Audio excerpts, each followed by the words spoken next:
Rappelez-vous, la vie est un déséquilibre permanent. Ah bon? La vie est un déséquilibre permanent. Le seul moment où vous n'êtes plus en déséquilibre, c'est quand vous êtes mort. Vous l'expliquez avec le Kernion. Hein. Et ça, il faut l'accepter. On a parlé des couples, des enfants, c'est comme ça. Et en plus, on peut rendre responsable, même pas les seigneurs du karma, puisque c'est nous qui avons écrit. Alors, quand on parlait des lipikas karmiques, en fait, c'est que des archontes. Hein. Je sais que dans certaines traditions et dans le New Age, on considère que c'est eux qui vont résoudre ton karma, tu parles. C'est eux qui l'ont encore plus enfermé. Et il fallait qu'on soit enfermé au maximum pour comprendre qu'on n'avait jamais été enfermé. C'est-à-dire vivre l'horreur jusqu'à l'absolu, le cauchemar, comme ils disent les intervenants, pour arriver à comprendre que tout ça n'est pas vrai. Et pour beaucoup, je le redis, de ce que vous avez évoqué, les uns et les autres, c'est effectivement, même quand vous êtes affecté par un deuil, par n'importe quoi, rappelez-vous que c'est pas maintenant. Ce n'est qu'une mémoire affective, karmique, liée donc à la filiation, si vous voulez, mais ça n'appartient pas à ce qui est dans le présent. Dans le présent, il n'y a pas de blessure, il n'y a pas de mémoire. Bien sûr, ces mémoires, vous les porterez comme votre émotionnel, votre mental, jusqu'à votre dernier jour sur cette terre, et parfois même, bien souvent, après. Mais si vous décidez d'être dans le présent, sincèrement, vous ne pouvez plus être affecté par ces mémoires. De la même façon pour les énergies et les vibrales, tu peux sentir toutes les vibrations, tous les chakras, toutes les portes, tous les étoiles, avoir tous les souvenirs de tes vies passées en tant que personnage. Ça n'interfère plus sur ton présent. Ça ne veut pas dire que c'est plus là. Ça ne veut même pas dire, comme quand on dit il faut traverser, puisque là c'est des éléments mémoriels. C'est pas quelque chose à traverser dans l'instant. Et ça, c'est résolutif.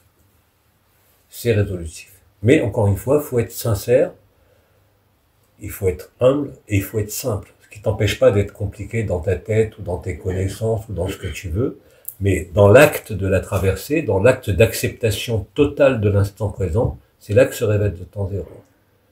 Il n'est pas question de s'opposer. Je te rappelle que tout ce à quoi tu t'opposes se renforce. C'est une grande loi neuroscientifique. C'est pour ça que tous les gens qui, volontairement, je ne parle pas des mémoires de toi qui revient en tant que mère qui a perdu son enfant, mais les gens qui vont travailler sur des mémoires tombent toujours malades. Quand vous faites, par exemple, de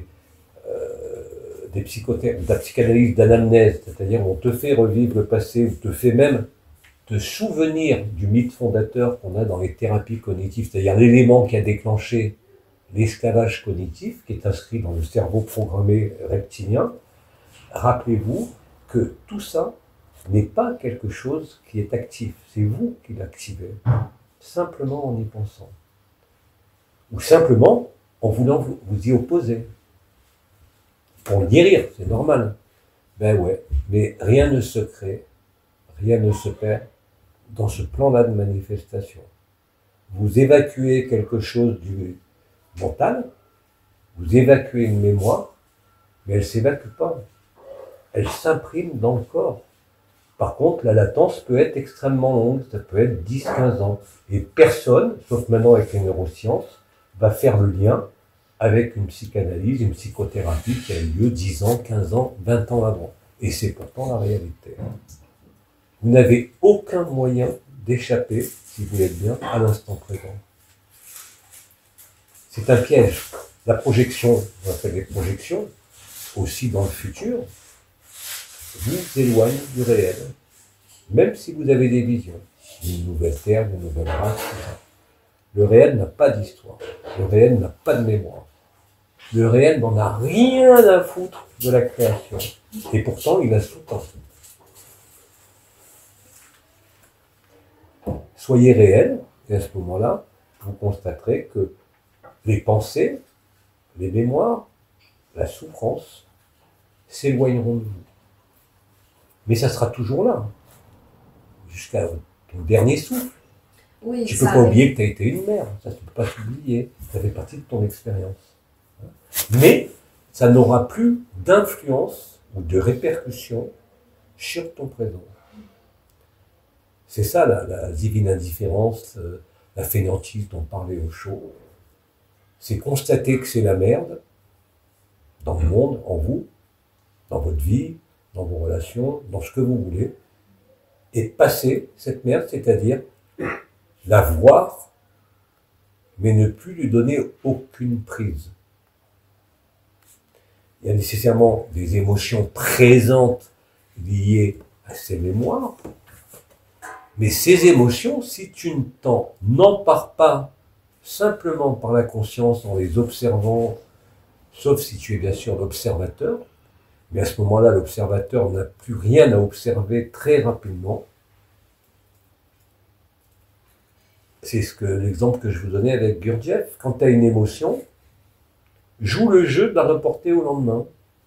Mais elle n'existera plus. Elle ne peut pas exister.